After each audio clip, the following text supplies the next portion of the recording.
today is about augmented diversity. I decided to talk a bit more about technology because I really feel that this could help us to increase exponentially the idea of diversity, but actually it's not what is happening.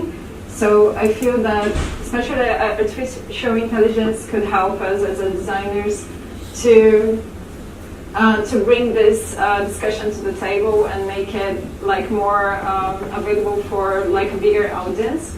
So just to make sure that everyone is a bit more understand the term here. So artificial intelligence is this ability of a machine to think and learn, try to mimic like the human way of thinking. So usually like the machine or computer would capture like something, like could be text or data, videos, etc. Then they will recognize this data and understand like some patterns on it. So and then depending on what understands, it will act based on what we will program. So like they will group, understand that information, and then they will make something from that. And then based on like doing this action like several times, they will start to learn with that. So here I brought one example.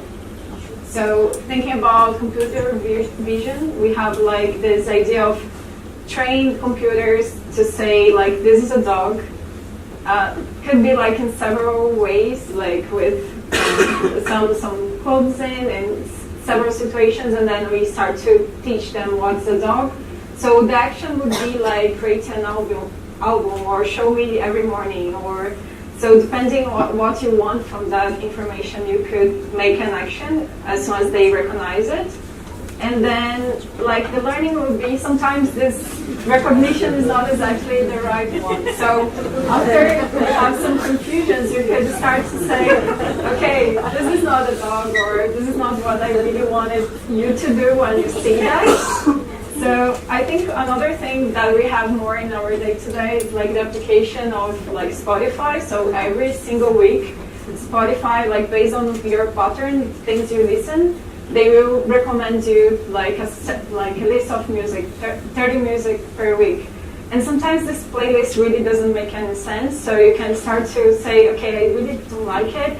And based on like this behavior, like they will start to learn what you really want or actually what you don't like so much.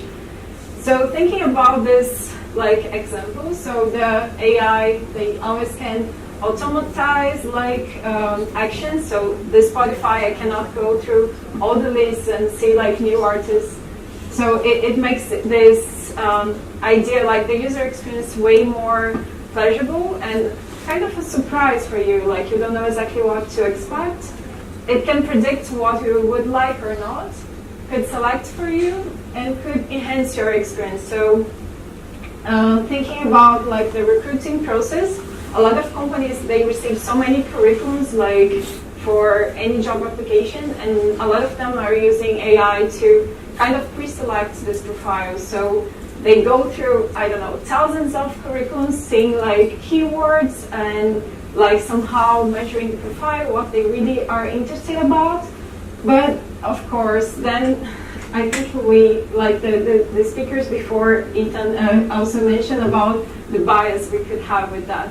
So there is like Danny Hilary, he's from Autodesk, and he did like an experiment where he would go back through this job profiles page, and like in his experiment, like always the first page will come with this profile, like the white male profile, like in the very top. Only after like someone kind of type like women in tech or like any specific ethnicity to teach like the machine that actually the other profiles could be also interesting for them, then this profile would start to be mixed.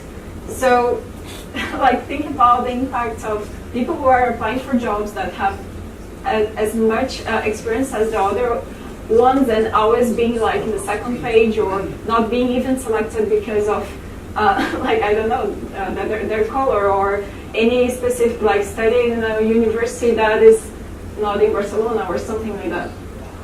So I think when we think about using AI, that is like a fantastic tool, we need to think that yes, our algorithms are not neutral. People who create them, like they have bias, and understand this bias and discuss them, I think is the first step to really try to fight against it and really try to open to the community this discussion. So I think, I don't know if you played with this experiment. So think about the moral of ethics behind artificial intelligence. This is an experiment from MIT where they start to think about like the self-driving cars and what would be the right decision when something happened. Like you need to decide if you would protect like the passengers or the pedestrians in the case of car crash. So they run like several tests, like one with like people without like older people, younger people, women, like homeless people, and then a lot of people would start to try and say, okay, I would decide this. The self-driving car should do this instead of another thing. And then years after, I think it was last year, they brought up like the results of this experiment. And the truth is, like, depending the culture, like depending the country or the beliefs of each person, like these results would vary a lot. So like the numbers are the same, like what is right or wrong doesn't exist in this sense. So really understand, like, okay, who would do the final decision? What context would be like that you decide the passengers versus passengers? What are your values as a human that the machine would make these decisions for you? So I think, and like as part of InSitu, that we are like a innovation company, research company, we really are more interested about what is behind these numbers, what are the motivations behind these numbers, and then really make decisions based on that, and sometimes related to this context.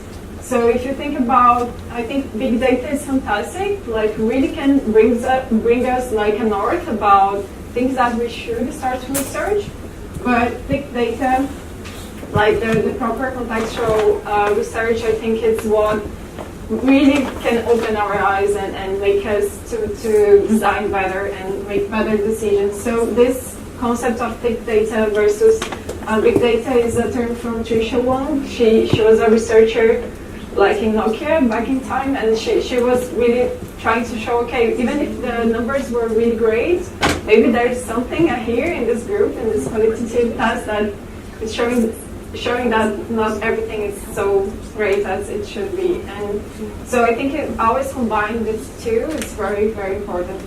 So thinking about this gap, like this difference between these countries, so you always have this human aspect. So me as a person, I have a lot of things that makes me different. And then there is like this cultural diversity, that is my relationship with others. All this will shape each one of us and what makes us so diverse. So I think there was one slide here that is not, but there was one research that we started in InSitu that was like a case study that was thinking about how bots could fight against hate speech. So it was a research, we did it in Brazil. Two colleagues of mine, they conducted this research, was Isabella and Andrea, and they started to see like how social media actually is like a space that sometimes it's really vulnerable for like this majority start to bombard like certain groups. So this could be for for several reasons. So here we needed to understand, one, how artificial intelligence could start to understand these patterns and actually block or have some actions against hate speech. And another one was like this more social, cultural, ethical aspect. So understand who were these groups that were victims of this hate speech. So during this project, we started to do like several techniques of like in-depth research. And then we start to understand, for example, you always have like this really small group that are the activists and are the people who would influence the bubblers, like the ones that just follow and sometimes will do like minor support, but actually are the majority, and this will really make a change when you think about blocking or like these numbers that will maybe make an action after that. And then the cons of like all these numbers and having such a big number of bubblers is because the justice, like the decision of blocking some content or not, sometimes will be always on the side of a bigger group. So if you see, like, I think here maybe you have the same movement, but in Brazil, like there is like this big movement of conservatives, like blocking or saying that they dislike some content to be able to ban that content. And sometimes this is really making like very difficult for minorities. So in our, like I cannot tell much about the deliverables of this project, but I think as main recommendations we were talking about community standards, really try to understand the rules and things that kind of protect the minorities, but also make very transparent and open this discussion about what should be considered hate speech or not, because this will vary a lot with the context. So even words that sometimes could be very mean, like with time, this word could be used as a way of empowerment. So be able to check this all the time and update this information, I think is very important. Another one is education. So bring brands, bring like these activists to talk and have space to like for a bigger audience and try to talk to their users to bring awareness for that, and then this constant update. So every time new groups would maybe be the target for this hate speech. So like the algorithms also need to be trained in the sense of understand what would be the best way to protect this group.